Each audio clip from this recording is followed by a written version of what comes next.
পয়লা জানুয়ারি থেকে 31শে ডিসেম্বর পর্যন্ত আমরা চারদিকে যেখানে যাই সুযোগ পাই, সে কোথাও একটা পাথরে সিঁদুর লাগানো আছে সেখান থেকে আরম্ভ করে বিরাট মন্দির, সব জায়গায় আমরা আনন্দ খুঁজি, স্বার্থ খুঁজি। কি না, আমি ভালো খাবো, ভালো থাকবো, ভালো পড়বো, গাড়ি চাই, বাড়ি চাই, ছেলের চাকরি চাই, ভালো বউ চাই, নিরোগ শরীর চাই। কেবল বাঁচার সময় যে বেঁচে থেকে চাই তা নয়, আবার মরে গেলে স্বর্গে যাওয়া চাই।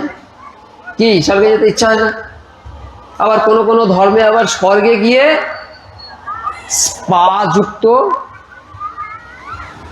স্পা চাই, স্বর্গে গিয়ে সেবিকা চাই, একটা দুটো নয় অনেক সেবিকা চাই। বেঁচে কি পাবে তার ঠিক নেই, স্বর্গে গিয়েও তার এসব চাই। আর এই সব হওয়ার কারণে চালাক ব্যবসায়ীরা ধর্মের ব্যবসা করেছে। ধর্মের ব্যবসা খুলে কি করছে? হিন্দু ধর্মকে হারিয়ে দিচ্ছে। কেন না? ওই গা ঘিয়ের গল্প, ভেজাল এসে গেছে। আপনাকে বোঝাচ্ছে আপনি জীবনে কি করে সুখে থাকবেন। হিন্দু ধর্ম বলে জীবনে নিজের সুখ নিয়ে ভাববেই না, আর অন্য ধর্ম বলে নিজে কি করে সুখে থাকবেন। তাহলে যে ধর্ম আপনাকে জীবনে সুখী করবার চেষ্টা করবে, জানবেন এটা ধর্ম নয়, নকল ধর্ম। আমি বলি সাম্প্রদায়িক ধর্ম। কারণ এই নকল ধর্মগুলোই পরস্পরের সঙ্গে লড়াই করে সাম্প্রদায়িক লড়াই তৈরি করে। হিন্দু ধর্ম সবসময় নিজের ভালো চায় না আর অন্যের ক্ষতি চায় না। অন্য সমস্ত ধর্ম সব সময় ভালো চায়, আর কিভাবে ভালো না, অন্যের জব্দ করে তার থেকে ভালো। তাই ওগুলো সব সাম্প্রদায়িক। কিন্তু বাজারে এখন চলছে অন্য ধর্ম, কারণ মানুষ স্বার্থপর, মানুষ শুধু নিজের ভালো চায়। নিজের ভালো চাইবার কারণে মানুষের অভাবের স্বভাব হয়ে গেছে। আগের বারে বলেছিলাম না, সাবসিডি সাবসিডি সাবসিডি, সরকার সব ক্ষেত্রেই সাবসিডি দিচ্ছে, ভাতা দিচ্ছে। অভাব গেছে? অভাব যায়নি। কেন না? আমাদের অভাবের স্বভাব হয়ে গেছে, ও ভাতায় মিটবে না। এটা হচ্ছে সমস্যা। তা সরকার যাই দিক না কেন, আমাকে ওপরের সরকার কি দিচ্ছে খেয়াল রাখতে হবে।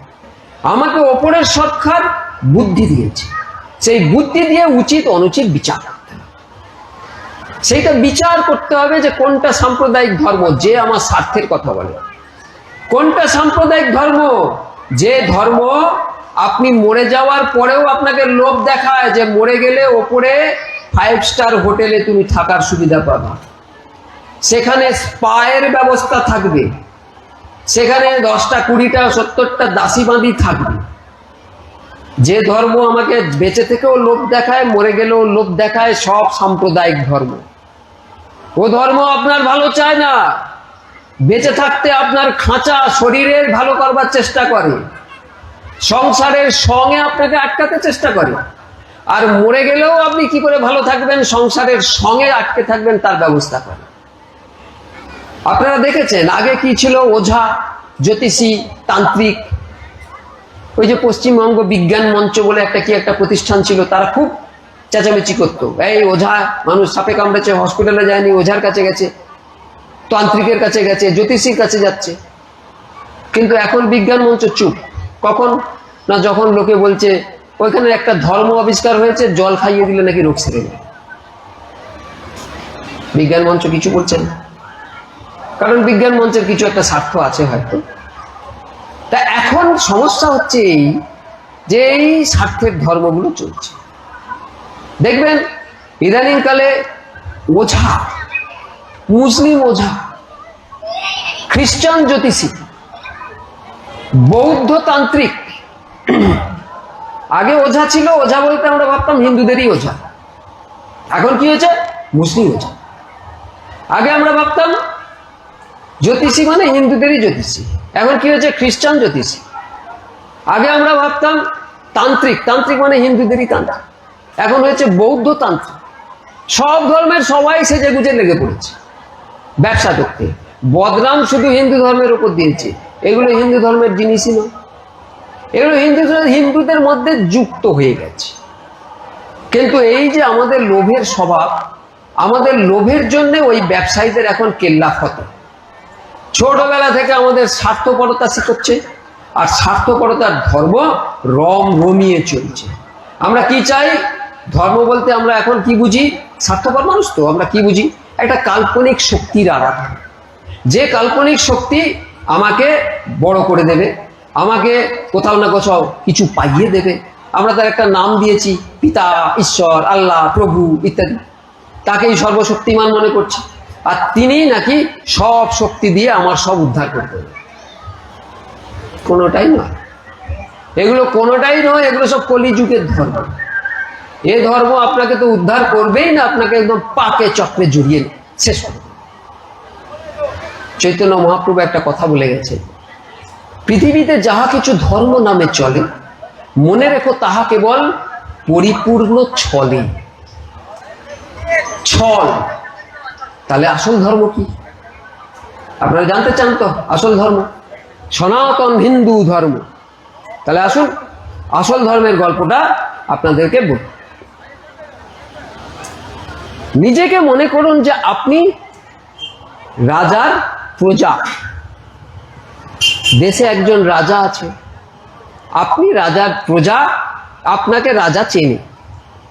রাজা একদিন ডেকে পাঠিয়েছে, বলছে আমি শুনেছি তুমি খুব ভালো গাড়ি চালাতে পারো, তুমি আমার এই গাড়িটা নিয়ে যাও। এই যে আমার রাজ্যের এই শহরগুলো, আমার ছেলে বায়না করেছে শহর ঘুরবে, আমার বাচ্চা ছেলেটাকে নিয়ে যাও, আমার গাড়ি করে একটু শহর ঘুরিয়ে নিয়ে এসো। রাজা ডেকেছে, আপনি না বলছেন না, আপনি রাজার গাড়িটা নিলেন, রাজার ছেলেকে গাড়ির পিছনের সিটে বসালেন, শহর ঘোরাতে নিয়ে গেলেন।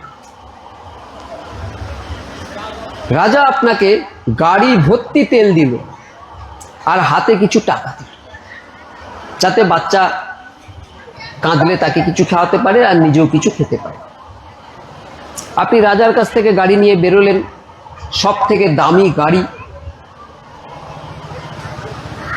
বাইরে বেরিয়ে আপনি ভুলেই গেলেন যে আপনি কি কাজে বেরিয়েছেন।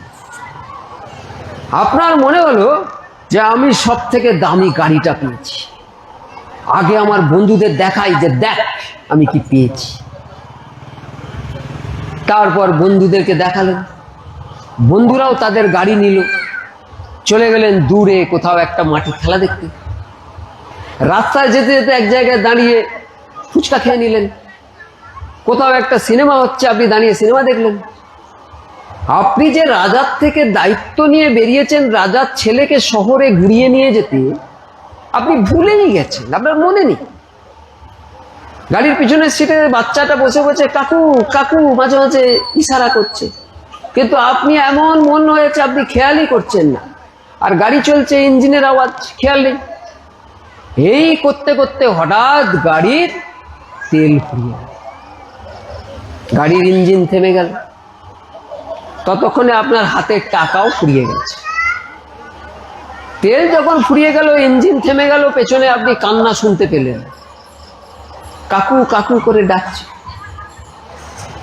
তখন আপনি বুঝলেন যে রাজা আপনাকে দায়িত্ব দিয়েছিল রাজার ছেলেকে শহর ঘোরাতে। সেই দায়িত্ব পালন না করে আপনি সুযোগ পেয়ে রাজার গাড়ি নিয়ে নিজের মতো চরকির মতো ঘুরেছেন, দিয়ে আজকে তেল ফুরিয়ে গেছে। মাঝ রাস্তায় রাজার ছেলেকে নিয়ে আপনি দাঁড়িয়ে গেছেন, সঙ্গে খাওয়ার টাকাও নেই। আপনি বুঝছেন যে আপনার কি সুযোগ জীবনে এসেছিল, রাজাকে সন্তুষ্ট করতে পারলে আপনি কি না কি পেতেন, কিন্তু আপনি ভুলে যাওয়ার জন্য কি দুর্যোগ আপনার। গল্পটা বোঝা গেল? এই গল্পের আপনি কে? এই গল্পের গাড়িটা কি? রাজা কে? রাজার ছেলে কে? গাড়ির তেল কি? আর টাকাটা কি? খুব মন দিয়ে শুনুন। এই গল্পের আপনিই হচ্ছেন আপনার মন, গাড়ি হচ্ছে আপনার এই শরীর,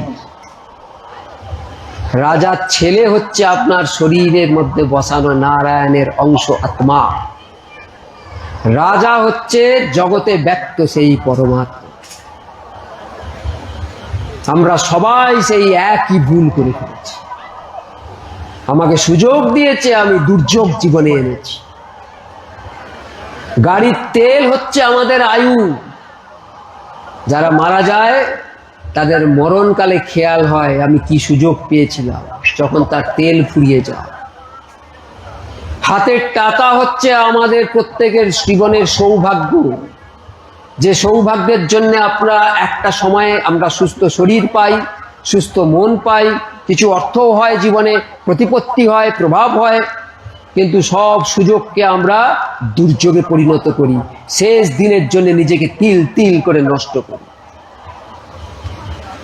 বোঝাতে পেরেছি? এই সাংঘাতিক গল্পটা শুধু মনে রাখবেন, দেখবেন সনাতন ধর্ম আপনার আপন ধর্ম হয়ে থাকবে।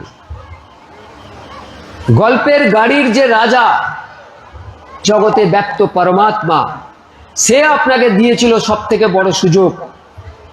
আমাদের এই 11টা ইন্দ্রিয় আছে, জানেন তো? আমাদের 11 ইন্দ্রিয়, 5টা কর্মেন্দ্রিয়, 5টা জ্ঞানেন্দ্রিয়।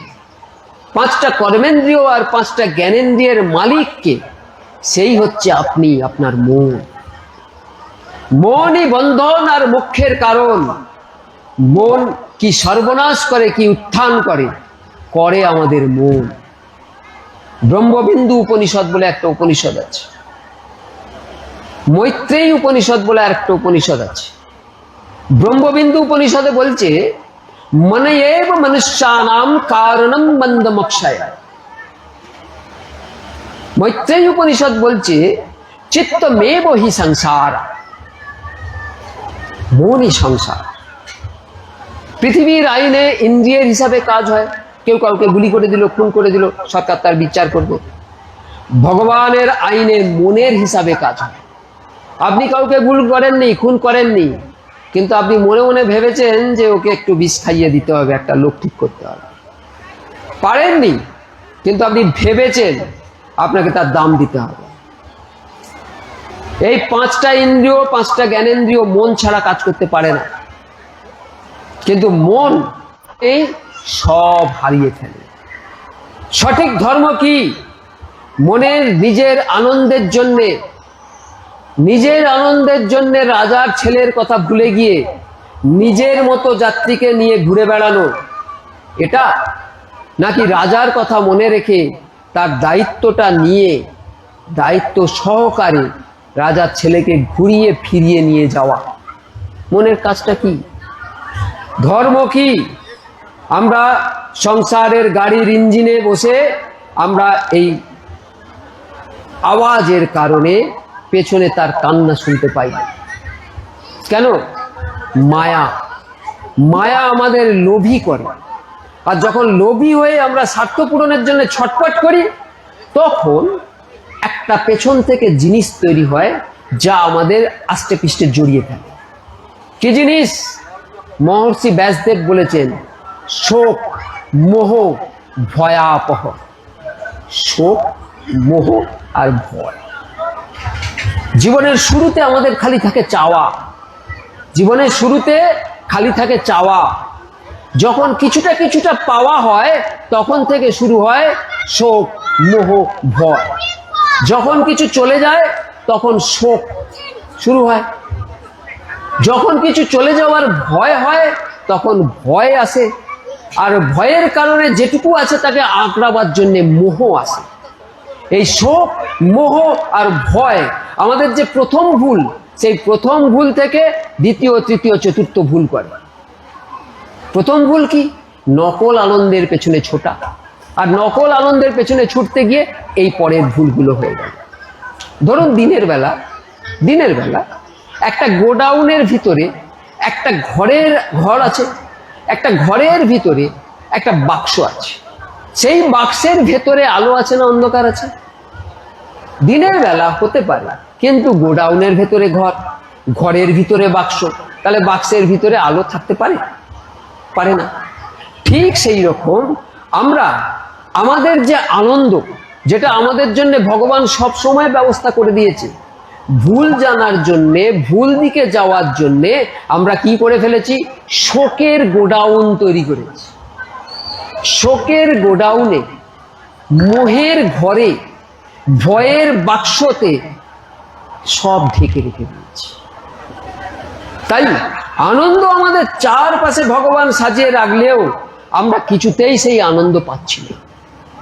তাই এখানে আনন্দ, ওখানে আনন্দ, এখানে আনন্দ, ওখানে আনন্দ করে দিন শেষ। আস্তে আস্তে বুড়ো হচ্ছি। ভালো করে ভাবুন, একটা বাচ্চা ছেলে বিছানায় শুয়েছে, 2-4 দিন আগে সে চিড়িয়াখানায় বেড়াতে গেছিল। শুয়ে শুয়ে সে স্বপ্ন দেখছে যে বাঘ তাকে তাড়া করছে, বাঘ তাড়া করেছে, সে ছুটে পালাচ্ছে, বাঘ তাড়া করেছে, সে ছুটে পালাচ্ছে, কিন্তু বাঘের সঙ্গে এসে পারছে না। বাঘ এসে হালুম করে তার উপর এবার ছিঁড়ে খায় আর কি। এখন বলুন তো, ওই বাচ্চা যার ঘায়ের উপর বাঘ উঠেছে একদম কামড়ে দেবে, সেই সময় সে প্রচন্ড ভয়ে আতঙ্কে অস্থির। সেই সময় কে তাকে বাঁচাতে পারে? কে পারবে? শুনেছেন গল্পটা প্রথম থেকে? কি বলেছি? শুয়ে স্বপ্ন দেখছি। তাকে কি করে বাঁচানো যাবে ওই ভয় থেকে?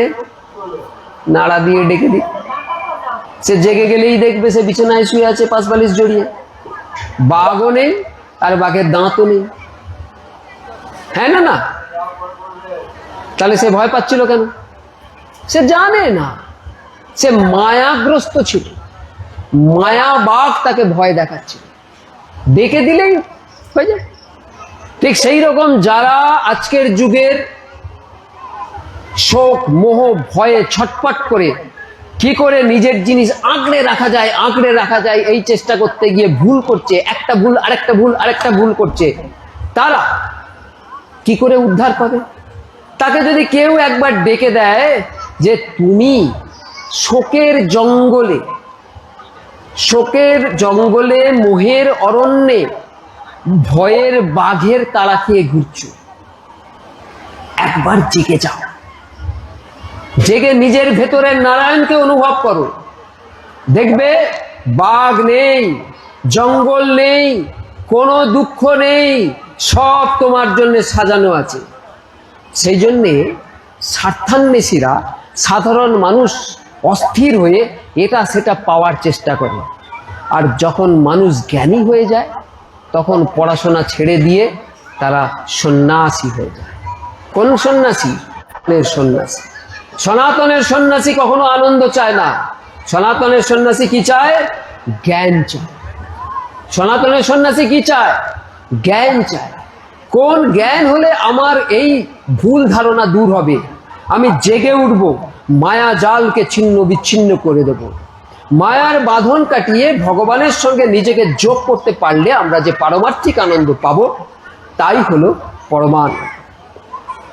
ভগবানের সঙ্গে নিজেকে যোগ করলে যে আনন্দ, তাই পরমানন্দ। যোগ আমরা সেই কবে ছোটবেলায় পড়েছি যে একটা জিনিসের সঙ্গে আরেকটা জিনিস যোগ করাকে যোগ। কিন্তু আমরা কোত্থেকে ভুল শিখেছি যে শতরঞ্জি পেতে শারীরিক কসরত করাকে যোগ বলে। না, ওটা যোগ না। যোগ হচ্ছে একটা জিনিসের সঙ্গে আর একটা জিনিসের যোগ। কিসের সঙ্গে কিসের যোগ? ভগবানের সঙ্গে নিজেকে যোগ করে। ভগবান কোথায়? এই ভেতরে।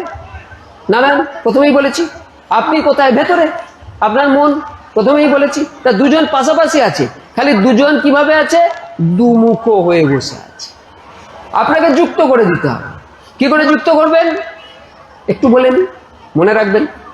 শ্বেতাশ্বতর উপনিষদ বলছে এতজ্ জ্ঞেয়ং নিত্যমেবাত্ম সংস্থং নাতঃ পরং বেদিতব্যং হি কিঞ্চিৎ ভোক্তা ভোগ্যং প্রেরিতারং চ মত্বা সর্বং প্রক্তং ত্রিবিদং ব্রহ্মমেতৎ। সমস্ত রকম বিদ্যা দিয়ে অনুসরণ করে সংসারকে 3টি রূপে দেখা যায়। ভোক্তা ব্রহ্ম, ভোগ্যং জীব, প্রেরক মায়া। ব্রহ্ম, জীব, মায়া। ব্রহ্মের পরিচয় আশা করি আপনারা জেনে গেছেন। জীব কি? যে বা যারা নিজেদের ব্রহ্ম পরিচয়কে না জেনে মায়ার কারণে মায়ার পেছনে ছুটে মরে।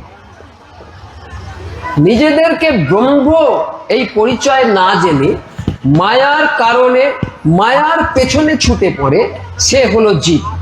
কত রকমের জীব আছে? 84 লক্ষ রকম ভাগবতে বলা আছে। কোন ক্যাটাগরিতে কতগুলো? তার মধ্যে মানুষ ক্যাটাগরিতেই 4 লক্ষ রকম জীব। আর মায়াকে মায়ার কিছু নেই, ব্রহ্মের ছদ্মবেশ। ব্রহ্ম তো স্বয়ং ভগবান, সেই তো আপনাকে খেলাচ্ছে, সে ছদ্মবেশ ধরেছে। ছোটবেলায় লুকোচুরি খেলা মনে আছে? সবাই লুকোতো, একজন খুঁজতো। এখানেও লুকোচুরি খেলা হচ্ছে, খালি খেলাটা একটু উল্টো। একজন লুকিয়েছে, সবাই খুঁজছে। একজনকে ভগবান, তিনি লুকিয়েছেন কিভাবে? মায়ার চাদর গায়ে দিয়ে ব্রহ্মের সাজে লুকিয়ে পড়েছেন। আর তাকে কে খুঁজছে? ভগবান। কে খুঁজছে? প্রত্যেক জীবের মধ্যে তার অংশ হয়ে ভগবানই ভগবানকে খুঁজছে। কি মজার খেলা! এই ভগবান কখন পাওয়া যাবে? জীব কখন ভগবানকে পাবে? কিছুই নয়, নিজের ভেতরের ব্রহ্মকে জানলে, ভগবানকে জানলে, অনুভব করলেই পেয়ে যাবে। তাহলে কিভাবে পাবে? এই যে খেলার নিয়ম, এই যে খেলাটা ভগবান খেলছে লুকোচুরি, এই খেলার একটা নিয়ম আছে। যেমন সব খেলার নিয়ম থাকে, এই খেলার যে নিয়ম ভগবান নিজেই বলে দিয়ে গেছেন, তাকেই বলা হয় বেদ। আর সেই বেদের একটা অংশ হচ্ছে উপনিষদ। সেই উপনিষদে ব্রহ্মকে জানবার জন্য ভগবানই সূত্র দিয়ে গেছে, যাতে আপনি এই খেলাটা জিততে পারেন। কি সূত্র? আমার খুব প্রিয় একটা শ্লোক, যতো বা ইমানি ভূতানি জায়ন্তে येनो জাতানি জীবন্তি यत् प्रयन्त विसंविशन्ति तद्वि जिज्ञासस्त तद ब्रह्मोति आनंद ब्रह्मेति बजाना आनंदेव खल्विमानि भूतानि जायन्ते आनंदं जातानि जीवन्ति आनंदं प्रयन्त विसंविशन्ति। যা থেকে জগতের সবকিছু সৃষ্টি হয়, লালিত পালিত হয়, আবার লয় হয়, তাকে জানো, সেই ব্রহ্ম। তিনি কেমন? তিনি আনন্দ স্বরূপ। তাই তো জগতের জীব আনন্দই চায়। জীবের সর্বোচ্চ আনন্দ পাওয়ার উপায় কি? ছোট্ট একটা রহস্য জানা। কি রহস্য? ঈশাবাস্যমিদং সর্বং ইয়ৎকিঞ্চ জগত্তং জগৎ তেন তত্তেন ভুঞ্জিতা মা হৃদः তস্য সিদ্ধনা। আনন্দ প্রতিমূর্তি স্বয়ং ঈশ্বর ব্রহ্মরূপে জগতেই ব্যক্ত, তাকেই কেবল জানো। জগতে তিনি যেটুকু তোমার জন্য বরাদ্দ করেছেন তাতে তৃপ্ত হও, অন্য কিছুর জন্য লালায়িত হয়ে। কেন না, শ্বেতাশ্বতর উপনিষদের চতুর্থ বল্লী খুব সাবধান করছে। ওই যে প্রথমে বললাম, দুজন দা সুপর্ণা সজুজা সখায়া সমানং বিক্ষত পরিসস্য জাতে তয়োরন্নো পিপ্পলং স্বাদত্ত নস্রন্নন্নো অভিচাকসীতি। প্রতিটি জীবন্ত শরীরের ভেতরে জীবাত্মা পরমাত্মা দুই থাকে। এক আমার পালক, আর এক তার বালক। পালক বসে কি করছে? শুধু নোট করছে আপনি কি করছেন, আর আপনার কর্মের ফল সাজিয়ে দিচ্ছেন। কর্ম করার জন্য বালক স্বাধীন, কিন্তু ফল ভোগ করায় পালকের অধীন। ভালো ফল করলে যেমন ভালো ফল ভোগ করবে, তেমন খারাপ করলে তার ফল ভোগ করতেই হবে। কেউ রেহাই পাবে না, কোনো পক্ষপাতিত্ব নেই। পালক সংসারের বাবা মায়ের মতো স্বার্থপর নয় যে নিজের পরের দেখে মতামত দেবেন। এখানে কোনো পক্ষপাতিত্ব হবে না। এই পালককে, তিনি ব্রহ্ম, আমাদের ভোক্তা। যতক্ষণ আমরা মায়ার প্রেরণায় ভোগ্য হয়ে থাকবো, ততক্ষণ তিনি আমাদের ভোক্তা হয়ে থাকবেন। শ্রীমদ্ ভাগবতের একদম প্রথমেই তাই জন্য বলা হয়েছে, জন্মাদস্য যতো হন্ময়া বিতরিতশ্চার্থেষু বিজ্ঞো সারা তেনে ব্রহ্মো হৃদায় আদিক বয়ে ময়্যন্তি যৎসুরায় তেজোবরি মৃদং যথা বিনিময় যত্র ত্রিসর্গো মৃষা ধম্না সেন সদা নিরস্ত কুহকং সত্যং পরম ধীমহি। যার থেকে আমাদের জন্ম, সৃষ্টি, যিনি আমাদের সমস্ত জ্ঞানে সুসজ্জিত করে তার কাছে ফিরে যাওয়ার রসদ শক্তি দিয়েছেন, সেই পরম সত্যকে প্রণাম করি।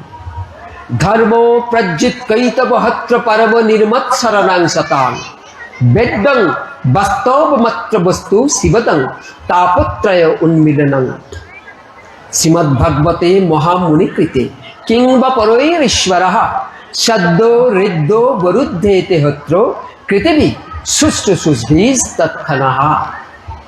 সম্পূর্ণ কামনা শূন্য যে পথে তার চরণ আশ্রয় স্বরূপ পরম শান্তি পাওয়া যায়।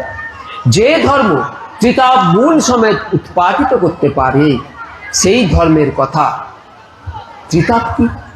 সে আবার কি জিনিস?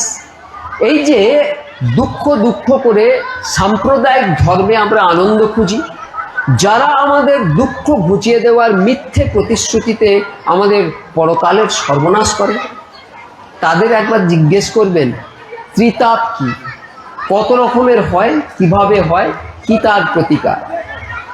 এই যে আমাদের জীবনের যত রকম দুঃখ আছে না, এই সমস্ত রকম জীবনের দুঃখ তিনটে ভাগে সনাতন ধর্মে ভাগ করা আছে। এক, আমার নিজের দুঃখ, আমার আত্মীয় পরিজনদের থেকে যে দুঃখ। দুই, আমার অজানা অচেনা, আমার একদম পরিচয়ের বাইরে যাদের থেকে দুঃখ। আর তিন, প্রকৃতিগত দুঃখ। কিরকম? ভূমিকম্প, বন্যা ইত্যাদি। অজানা অচেনা কেমন দুঃখ? যেমন উগ্রপন্থী হামলা, চুরি, ডাকাতি। আত্মীয় পরিজন বা নিজের থেকে দুঃখ। আত্মীয় পরিজন তো আমাদের সবসময় দুঃখ দেয়, আমরা টিভি সিরিয়ালে প্রায় বসে বসে দেখি। আর আমি নিজের থেকে দুঃখ কেন পাই? না, আমার যেটা পাওয়ার কথা নয়, আমার সেটা পাওয়ার ইচ্ছা হয়। আমার যখন যেটা পাওয়ার কথা নয় সেটা পেতে ইচ্ছা হয়, তখন আমি এমন কিছু করে ফেলি যে আমার জীবনে সুখ ছিল, কিন্তু ওই ইচ্ছের কারণে আমার দুঃখ চলে এলো। তাহলে এই তিন রকম দুঃখ আছে। এই তিন রকম দুঃখ থেকে আমি উদ্ধার পাবো কি করে? উদ্ধার পেতে হবে। এবার একটু বিজ্ঞানের কথা বলি। বিজ্ঞানের ছেলেরা থাকলে, ছেলে মেয়ে থাকলে তাদের ভালো লাগতে পারে। আপনারা দেখবেন যে আজকালকার দিনে বেশ কিছু মানুষ রাস্তাঘাটে গাড়ি ঘোড়া নিয়ে বেরোলে জিপিএস অন করে দেয়।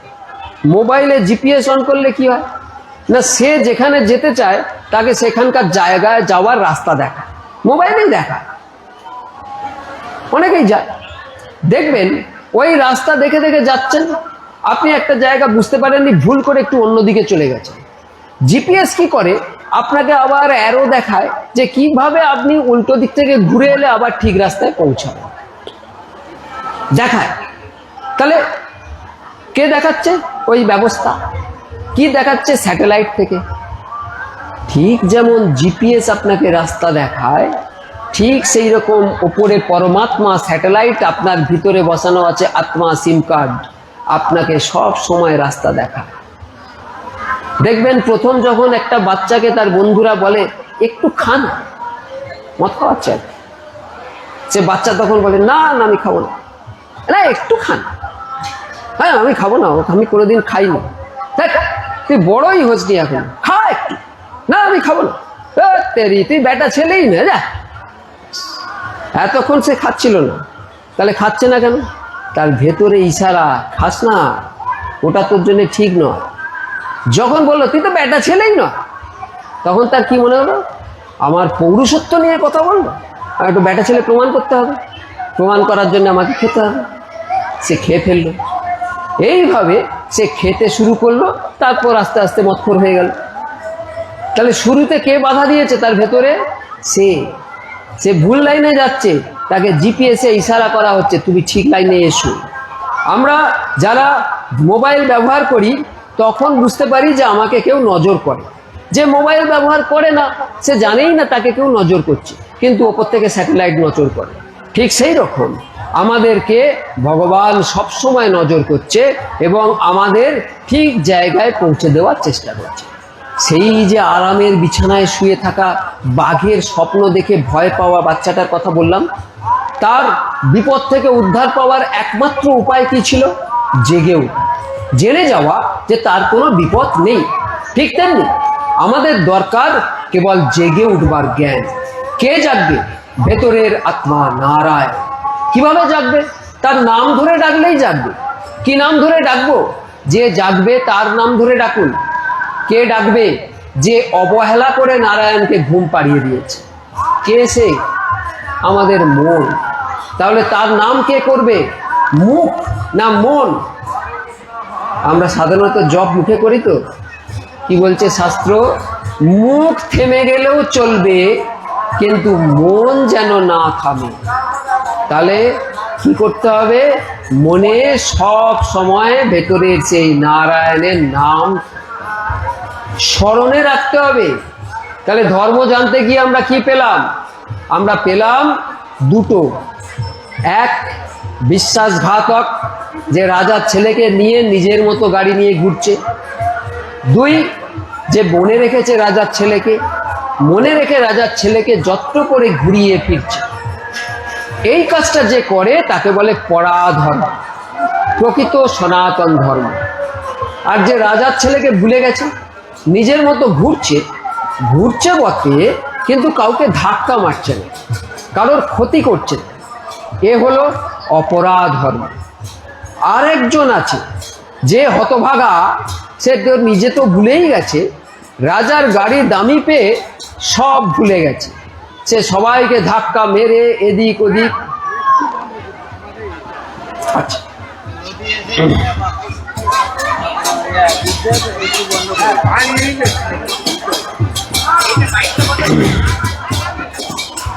হরি ওম।